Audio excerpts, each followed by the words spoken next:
ನಮಸ್ತೆ ಸರ್, ನಿಮ್ಮ ಮುಂದಿನ ಪ್ರಧಾನಿ ಆಯ್ಕೆ ಯಾರು? ನರೇಂದ್ರ ಮೋದಿ ಅವರು ಎರಡ್ ಸರಿ ಆಗಿದ್ದಾರೆ, ಈ ಸರಿ ಆದ್ರೂ ಒಳ್ಳೇದು. ಅವ್ರಿಗೆ ಬಿಟ್ರೆ ಅವ್ರಿಗೆ ಸರಿ ಸಾಟಿಯಾಗಿ ಯಾರು ಇಲ್ಲ ಈಗ.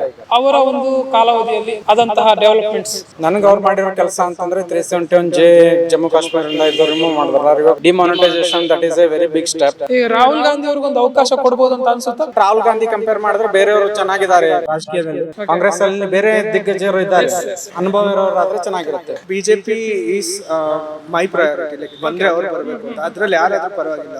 ಜನವರಿ 22ಕ್ಕೆ ರಾಮ ಮಂದಿರದ ಉದ್ಘಾಟನೆ ಇದೆ ಅಯೋಧ್ಯೆಯಲ್ಲಿ. ನೋಡಿ, ಎಲ್ಲಾ ಕಮ್ಯುನಿಟಿ ಈಕ್ವಲ್.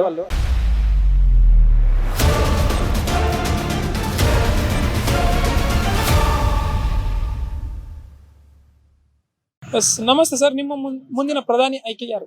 ನರೇಂದ್ರ ಮೋದಿ ಅವರು. ಯಾಕೆ ಸರ್ ನರೇಂದ್ರ ಮೋದಿ ಅವರು? ಅವ್ರ ಆಕ್ಟಿವ್ನೆಸ್ ನೋಡಿದ್ರೆ, ಅವ್ರು ಮಾಡೋ ಕೆಲಸ ನೋಡಿದ್ರೆ ಅವ್ರನ್ನ ಆಯ್ಕೆ ಮಾಡಬೇಕು ಅಂತ ಅನ್ಸುತ್ತೆ. ಅವ್ರಿಗೆ ಬಿಟ್ರೆ ಅವ್ರಿಗೆ ಸರಿ ಸಾಟಿಯಾಗಿ ಯಾರು ಇಲ್ಲ ಈಗ.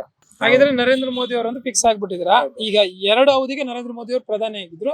ಅವರ ಒಂದು ಕಾಲಾವಧಿಯಲ್ಲಿ ಆದಂತಹ ಡೆವಲಪ್ಮೆಂಟ್ಸ್. ನನ್ಗೆ ಅವ್ರು ಮಾಡಿರೋ ಕೆಲಸ ಅಂತಂದ್ರೆ 371J ಜಮ್ಮು ಕಾಶ್ಮೀರದಿಂದ ಇದು ರಿಮೂವ್ ರಿವೋಕ್ ಮಾಡಿದ್ರಲ್ಲ, ಅದು ಚೆನ್ನಾಗಿ ಅನಿಸ್ತು. Demonetisation that is a very big step, ಅದನ್ನು ಕೂಡ ಚೆನ್ನಾಗಿ ಮಾಡಿದ್ರು. ಮತ್ತೆ ಏನು ಯಾವುದೇ ಇರಲಿ ಹಿಂದೆ ಸರಿಯಲ್ಲ ಅವರು, ಸೊ ಆಕ್ಷನ್ ತಗೊಂಡೇ ತಗೋತಾರೆ. In case of Pulwama attack ಆಗಿರ್ಬೋದು, ಅದನ್ನು ತಗೊಂಡ್ರು, ಚೆನ್ನಾಗಿ ಮಾಡ್ತಾ ಇದಾರೆ ಕೆಲಸ. So my choice is Modi. Okay, ಈಗ ರಾಹುಲ್ ಗಾಂಧಿ ಅವ್ರಿಗೊಂದು ಅವಕಾಶ ಕೊಡಬಹುದು ಅಂತ ಅನ್ಸುತ್ತಾ, ಬೇಡ ಅನ್ಸುತ್ತಾ? ಇಲ್ಲ, ಕಾಂಗ್ರೆಸ್ ಪಾರ್ಟಿ ಬಂದ್ರೆ ನೋಡಿ, ರಾಹುಲ್ ಗಾಂಧಿ ನನ್ಗೆ ಗೊತ್ತಿಲ್ಲ ಅವ್ರ ಹೆಸರು ಫಸ್ಟ್ ಯಾಕೆ ಬರುತ್ತೆ ಅಂತ. ಕಾಂಗ್ರೆಸ್ ಅಲ್ಲಿ ಬೇರೆ ದಿಗ್ಗಜರು ಇದ್ದಾರೆ, ಈಗ ತುಂಬಾ ಸೀನಿಯರ್. ಪ್ರೆಸೆಂಟ್ ಮಲ್ಲಿಕಾರ್ಜುನ ಖರ್ಗೆ ಅವರ ಹೆಸರು ಕೂಡ ಕೇಳಿ ಬರ್ತಾ ಇದೆ. ಸೊ ಅವರ ಹೆಸರು ಪ್ರಸ್ತಾಪಿಸೋದಾದ್ರೆ, is a very good guy to compare the Modi. ಅವ್ರು ಚೆನ್ನಾಗಿದ್ದಾರೆ, ನೋ ಪ್ರಾಬ್ಲಮ್. ಓಕೆ, ಅವ್ರಿದ್ರೇನೆ ಒಂದು ಕೆಲ್ಸಕ್ಕೆ ಒಂದು ಒಳ್ಳೆ ಅನುಭವ ಇರೋ ವ್ಯಕ್ತಿ ಬೇಕು. ಸೊ ಅನುಭವ ಇರೋರಾದ್ರೆ ಚೆನ್ನಾಗಿರುತ್ತೆ ಕಂಪೇರ್ ಟು ರಾಹುಲ್ ಗಾಂಧಿ ಅವ್ರಿಗೆ. ಓಕೆ, ಈಗ ಪ್ರೆಸೆಂಟ್ ಕೇಳಿ ಬರ್ತಾರ ಮಾತು, ಕೇಂದ್ರ ಸರ್ಕಾರದಿಂದ ಕರ್ನಾಟಕ ರಾಜ್ಯಕ್ಕಾಗ್ಲಿ ಅಥವಾ ಸದರ್ನ್ ಸ್ಟೇಟ್ಸ್ ಗಳೇನಿದಾವೆ ರಾಜ್ಯಗಳು, ಅವಕ್ಕೆ ಅನ್ಯಾಯ ಆಗ್ತಾ ಇದೆ ಅಂತ. ಆ ನಿಟ್ಟಿನಲ್ಲಿ ಸದರ್ನ್ ಪಾರ್ಟಿಯಿಂದ ಒಬ್ರು ವ್ಯಕ್ತಿ ಪ್ರಧಾನಿ ಆದ್ರೆ ಒಳ್ಳೇದು ಅಂತೀರಾ, ಹೇಗೆ? ಅದು ಇರ್ಲೇಬೇಕು ಬಿಡಿ, ಅದು ಡೆಫಿನೆಟ್ಲಿ ಸೌತ್ ಇಂಡಿಯಾ ನಿಂತ ಆಗ್ಬೇಕು ಹಂಗೇನಿ ಅಂತ ಇಲ್ಲ.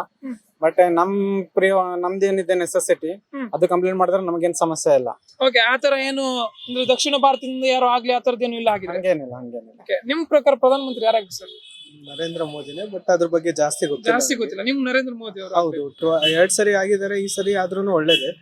ಬಟ್ ಕೆಲ್ಸದ ವಿಚಾರವಾಗಿ ಓನ್ಲಿ ಅವ್ರ ಆಕ್ಟಿವ್ನೆಸ್ ನೋಡಿದೀನಿ ತುಂಬಾ. ಲೈಕ್ ಟ್ರಾವೆಲ್ ಮಾಡೋದಾಗಿರ್ಲಿ, ಲೈಕ್ ಎಲ್ಲ ಕಡೆ ಅವ್ರು ಪಬ್ಲಿಕ್ ಅಲ್ಲಿ ಲೈಕ್ ತೋರ್ಸ್ಕೊಂಡಿರೋ ರೀತಿ ಚೆನ್ನಾಗಿದೆ, ಅದ್ರಿಂದ ಅವ್ರು ಎದ್ದು ಕಾಣಿಸ್ತಾ ಇದಾರೆ. ಸೊ ಆ ಬೇಸಿಸ್ ಮೇಲೆ ನರೇಂದ್ರ ಮೋದಿ ಸರ್. ಹಾಗಿದ್ರೆ ಅಂದ್ರೆ ಬೇರೆಯವ್ರಿಗೆ ಏನು ಆಪ್ಷನ್ ಕೊಡೋದ್ ಬೇಡ ಅಂತೀರಾ? ಹಾಗಿದ್ರೆ ಫಿಕ್ಸ್ ಆಗಿ ನರೇಂದ್ರ ಮೋದಿ. ಪಾರ್ಟಿ ಪ್ರಕಾರ ಬಂದ್ರೆ BJP is my priority, like ಬಂದ್ರೆ ಅವ್ರು ಬರ್ಬೇಕು ಅಂತ. ಅದ್ರಲ್ಲಿ ಯಾರಾದ್ರೂ ಪರವಾಗಿಲ್ಲ, but main not Congress for now. Not Congress, but main choice ಬಂದು BJP, not Narendra Modi specifically, but BJP. Narendra Modi ಅಂತ ಇಲ್ಲ, ಬಟ್ ಬಿಜೆಪಿ ಪಾರ್ಟಿ ಯಾರಾದ್ರೂ ಆಗ್ಲಿ ಅಂತ, ಕಾಂಗ್ರೆಸ್ ಬೇಡ ಅಂತ. ವ್ಯಕ್ತಿ ಬಂದ್ರೆ ನೋ ಪ್ರಾಬ್ಲಮ್, ಸಮಸ್ಯೆ ಇಲ್ಲ. ಒಳ್ಳೆ ಆಕ್ಟಿವ್ನೆಸ್ ಇರೋರು, ಒಳ್ಳೆ ಅನುಭವ ಇರೋರು ಬಂದ್ರೆ ಸಮಸ್ಯೆ ಇಲ್ಲ. They will be our choice. ಈಗ ಇರೋ ಆಪ್ಷನ್ ಅಲ್ಲಿ ಒಂದು ಕಾಂಗ್ರೆಸ್ ಕಡೆ ನೋಡಿದ್ರೆ ಈಗ ಮುನ್ನೆಲೆ ಬರ್ತಾ ಇದೆ ಖರ್ಗೆ ಅವ್ರ ಹೆಸರು. ಇಲ್ಲ ಅಂದ್ರೆ ಅರ್ಲಿಯರು ರಾಹುಲ್ ಗಾಂಧಿಯನ್ನ ಪೋರ್ಟ್ರೇಟ್ ಮಾಡಿದ್ರು. ರಾಹುಲ್ ಗಾಂಧಿ ಬಿಟ್ರೆ ನರೇಂದ್ರ ಮೋದಿ ಎರಡೇ ಆಪ್ಷನ್ ಇರೋದು ನಮಗೆ. So that time we choose Narendra Modi. ಹೇಗಿದ್ರೆ ಎಲ್ಲೋ ಒಂದ್ ಕಡೆ ರಾಹುಲ್ ಗಾಂಧಿ ಅವರ ಹೆಸರೇ ಒಂದು ಪಕ್ಷಕ್ಕೆ ಒಂದು ಹಿನ್ನಡೆ ಆಗ್ತಿದ್ಯಾ, ಮುಳುವಾಗ್ತಿದ್ಯಾ? ನನ್ಗನ್ಸುತ್ತೆ, ಯಾಕಂದ್ರೆ ನೋಡಿ, ಅನುಭವನು ನಾವು ಹೆಚ್ಚು ಬೆಲೆ ಕೊಡ್ಬೇಕು. ಅನುಭವಕ್ಕೆ ಬೆಲೆ ಬಿಟ್ಟು ಪಾರ್ಟಿ ಒಂದು ಏನೋ ಬೇರೆ ಇದ್ರ ಮೇಲೆ ಅವ್ರಿಗೆ ಪ್ರಾಮುಖ್ಯತೆ ಕೊಡ್ತಾ ಇದಾರೆ ಅಂದ್ರೆ ನನಗೆ ಸರಿ ಅನ್ಸಲ್ಲ. ಈಗ ಅನುಭವದ ಬಗ್ಗೆ ಮಾತಾಡಿದ್ರು, ರಾಹುಲ್ ಗಾಂಧಿ ಅವರ ಅನುಭವದ ಬಗ್ಗೆ ಮಾತಾಡಿದ್ರು ಕೂಡ ಎಲ್ಲೋ ಒಂದ್ ಕಡೆ ಅವರ ಒಂದು ಫ್ಯಾಮಿಲಿ ಸಂಪೂರ್ಣವಾಗಿ ರಾಜಕೀಯದಲ್ಲಿ ತೊಡಗಿರುವಂತವ್ರು. ಸೊ ಅವರಿಗೆ ಆ ನಿಟ್ಟಿನಲ್ಲಿ ಇದೇ ಅನುಭವ ಅಂತ ಕೆಲವರು, ಅಂದ್ರೆ ಅವ್ರ ಪರವಾದ ಇದ್ದಂತವ್ರು ಇದ್ ಮಾಡ್ತಾರೆ. ಹಾಗಲ್ಲ, ಅದೇ ಯಾಕೆ ಬರುತ್ತೆ? ಕಂಬಾರನ್ ಮಗ ಅದೇ ಕೆಲಸ ಅದೇ ಹಂಗೆ ಬರುತ್ತೆ? ಅದು ಹಂಗೆ ಇಲ್ಲ. This is based upon their interest, ಮತ್ತೆ that is depends on other things. But ಅವರು ಸಂಘಟನೆ ಮಾಡಿದರೆ. ಹಾಗೇನೆ ಈಗ ರೀಸೆಂಟ್ ಆಗಿ ಪಾದಯಾತ್ರೆ ಕೂಡ ಮಾಡಿದ್ರು, ಭಾರತ್ ಜೋಡೋ ಅಂತ, ಅದೆಲ್ಲ ಹೇಳ್ತಾರೆ.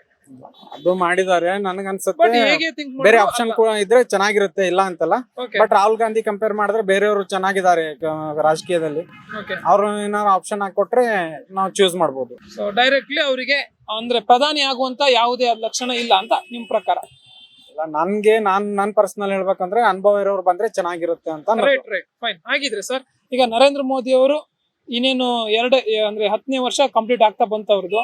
ಈ ನಿಟ್ಟಿನಲ್ಲಿ ನರೇಂದ್ರ ಮೋದಿ ಅವರ ಸರ್ಕಾರದಿಂದ ಮುಂದೆ ನೆಕ್ಸ್ಟ್ ಟೈಮ್ ಮತ್ತೆ ಅಲ್ಲಿ ಎಲೆಕ್ಟ್ ಆದ್ರೆ ಯಾವೆಲ್ಲ ಅಭಿವೃದ್ಧಿಗಳನ್ನ ಎಕ್ಸ್ಪೆಕ್ಟ್ ಮಾಡ್ತೀರಾ? ಏನ್ ಕೆಲಸಗಳನ್ನ ಆಗ್ಲಿ ಅಂತ ಎಕ್ಸ್ಪೆಕ್ಟ್ ಮಾಡ್ತೀರಾ? ಡೆಫಿನೆಟ್ಲಿ ನನಗಂತೂ ಏನ್ ಅಶ್ಯೂರ್ ಇದೆ ಅಂದ್ರೆ ಖಂಡಿತವಾಗಿ ಬೋಲ್ಡ್ ಮೂವ್ಸ್ ತಗೋತಾರೆ ಅವರು. ಮತ್ತೆ ವೆರಿ ಆಕ್ಟಿವ್ ಪರ್ಸನ್. ಯಾವುದೇ ವಿದೇಶ ಹೋಗೋದಾಗಿರ್ಬೋದು, ಫಾರಿನ್ ಅಫೇರ್ಸ್ ಆಗಿರ್ಬೋದು ಚೆನ್ನಾಗಿ ಮಾಡ್ತಾರೆ ಅವರು ಅನ್ನೋ ಭರವಸೆ ಇದೆ ನನಗೆ. ಸರಿ ಸರ್, ಈಗ ಜನವರಿ 22ಕ್ಕೆ ರಾಮ ಮಂದಿರದ ಉದ್ಘಾಟನೆ ಇದೆ ಅಯೋಧ್ಯೆಯಲ್ಲಿ. ಇದ್ರ ಬಗ್ಗೆ ಅದು ಓಕೆ, ನೋ ಪ್ರಾಬ್ಲಮ್.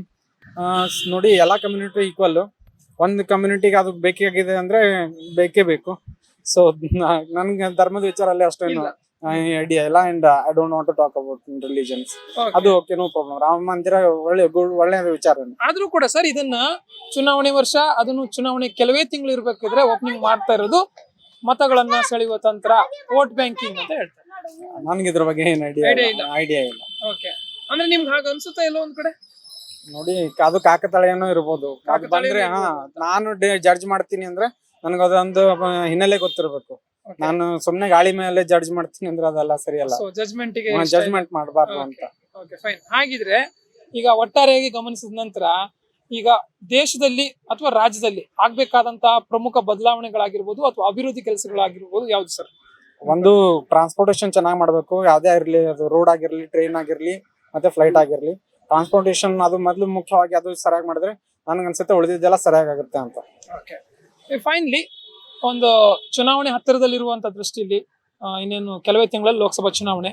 ಸೊ ಆ ನಿಟ್ಟಿನಲ್ಲಿ ಯುವ ಮತದಾರರು ಯಾವ ರೀತಿ ಮತದಾನ ಮಾಡಬೇಕು ಅಂತೀರಾ? ಯಾವ್ದನ್ನ ಮೈಂಡ್ ಅಲ್ಲಿ ಇಟ್ಕೊಂಡು ಮತದಾನ ಮಾಡ್ಬೇಕು? ಎಲ್ಲಾ ಯುವಕರು ಡೆಫಿನೆಟ್ಲಿ ಬಂದು ವೋಟ್ ಮಾಡಿ, show your participation, because this is our responsibility. Okay, ಎಲ್ಲರೂ ವೋಟ್ ಮಾಡಿ. ಎಲ್ಲ ಅವ್ರಿಗೆ ಹೇಳೋದಷ್ಟೇ. ಓಕೆ ಸರ್, ನೀವೇನ್ ಹೇಳ್ತೀರಾ? ಯುವ ಮತದಾರರು ಯಾವ ರೀತಿ ಮತದಾನ ಮಾಡ್ಬೇಕು ಅಂತ ಒಳ್ಳೆ ನಿಟ್ಟಿನಲ್ಲಿ? ಲೈಕ್ ಅವ್ರದ್ದು ಏರಿಯಾ ವೈಸ್ ನೋಡಿ ಮತದಾನ ಮಾಡ್ಬೇಕು. ಲೈಕ್ ಯಾವ ತರ ಇದಾರೆ, ಆ ಏರಿಯಾಲಿ ಏನೇನ್ ಕೆಲಸ ಮಾಡಿದಾರೆ ಮುಂಚೆ. ಸೊ ಆ ಪಾಯಿಂಟ್ ಆಫ್ ವ್ಯೂ ಇಂದ ನೋಡಿ ಯಾರು ಒಳ್ಳೆಯವರು ಕ್ಯಾಂಡಿಡೇಟ್ ಅಂತ ಹೇಳಿ ಅವ್ರಿಗೆ ಮಾತ್ರ ಮಾಡ್ಬೇಕು, ಲೈಕ್ ಅವ್ರ ಕಡೆಯಿಂದ. ಸರಿ. ಹಾಗಿದ್ರೆ ಈಗ ಇನ್ನೊಂದು ಪ್ರಶ್ನೆ ನಿಮ್ಗೆ. ಈ ಒಂದು ಕ್ಷೇತ್ರದಲ್ಲಿ ಅಂದ್ರೆ ಬೆಂಗಳೂರು ಉತ್ತರಕ್ಕೆ ಡಿ ವಿ ಸದಾನಂದ ಗೌಡರು ಈಗಾಗಲೇ ಸಂಸದರಿದ್ದಾರೆ. ಅವರಿಂದ ಏನಾದ್ರು ಅಭಿವೃದ್ಧಿ ಕೆಲಸಗಳನ್ನು ಕಂಡಿದ್ದೀರಾ? ಹೇಗೆ? ನಾವು ಲೋಕಲ್ ಅವರಲ್ಲ, ಬೆಂಗಳೂರವರಲ್ಲ. ನೀವೇನ್ ಹೇಳ್ತೀರಾ? ನಾನು ಬೆಂಗಳೂರವರಲ್ಲ. ಯಾವ ಪ್ಲೇಸ್ ಸರ್? ನಮ್ದು ಕಲಬುರ್ಗಿ. ಅಲ್ಲಿನ ಅಭಿವೃದ್ಧಿ ಕೆಲಸಗಳನ್ನ ಗಮನಿಸಿದ್ರೆ ಏನ್ ಅನ್ಸುತ್ತೆ ನಿಮ್ಗೆ? ಕಲಬುರ್ಗಿಲಿ ಖರ್ಗೆ ಅವರು ಇರ್ಬೇಕಾದ್ರೆ, ಸಂಸದರಾಗಿರ್ಬೇಕಾದ್ರೆ ಕೆಲಸ ಮಾಡಿದ್ದಾರೆ. ಕಲಬುರ್ಗಿ ವಲಯಕ್ಕೆ ನಮ್ಗೆ ರೈಲ್ವೆ ಒಂದು ಕಾರ್ಖಾನೆ ಬೇಕಾಗಿತ್ತು, ಅದನ್ನ ತಗೊಂಡ್ ಬಂದಿರಿ. ಅದಕ್ಕೆ ಅದನ್ನ ಮಾಡ್ತಾ ಇದ್ದಾರೆ, ಕಂಪ್ಲೀಟ್ ಆಗಿಲ್ಲ. ಖರ್ಗೆ ಅವರು ಇರ್ಬೇಕಾದ್ರೆ ಮಾಡಿದ್ರು. ಈಗ ಜಾಧವ್ ಅವರು ಇದ್ದಾರೆ. ಜಾಧವ್ ಅವರು ಕೂಡ ಚೆನ್ನಾಗಿ ಮಾಡ್ತಾ ಇದ್ದಾರೆ ಕೆಲಸ. ಹಂಗೇನಿಲ್ಲ, ಸೆಂಟ್ರಲ್ ಗವರ್ಮೆಂಟ್ ಇಂದ ಚೆನ್ನಾಗಿದೆ ಕಲಬುರ್ಗಿಯಲ್ಲಿ. ಸರ್, ನಿಮ್ಮ ಕ್ಷೇತ್ರ? ನಮ್ದು ಬೀದರ್. ಅಲ್ಲಿ ಬಸವರಾಜ್ ಇದು ರಾಜಶೇಖರ್ ಪಾಟೀಲ್ ಇದ್ರು. ಸೊ ಇವಾಗ ಬಿಜೆಪಿ ಅವರು MLA ಆಗಿದ್ದಾರೆ. ಸೊ ಚೆನ್ನಾಗಿ ನಡೀತಾ ಇದೆ. ಅಭಿವೃದ್ಧಿ ಪಾಯಿಂಟ್ ಆಫ್ ವ್ಯೂ ಅಲ್ಲಿ ಎಲ್ಲ ಸರಿ ಇದೆ. ಸೊ ಅದ್ರಲ್ಲಿ ಏನು ಎರಡನೇ ಮಾತಿಲ್ಲ. ಬಟ್ ಓಕೆ, ಯಾರು ಬಂದ್ರು ಚೆನ್ನಾಗಿ ನಡೀತಾ ಇದೆ. ಅಷ್ಟೇನ್ ನೆಗೆಟಿವ್ ಅಂತ ಅನಿಸ್ತಾ ಇದೆ. Thank you sir.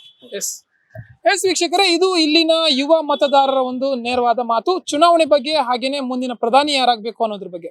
Camera person Sandeep ಜೊತೆ ಜೋಯ್ ಲೈಗೋಡ್, ಕರ್ನಾಟಕ ಟಿವಿ, ಬೆಂಗಳೂರು.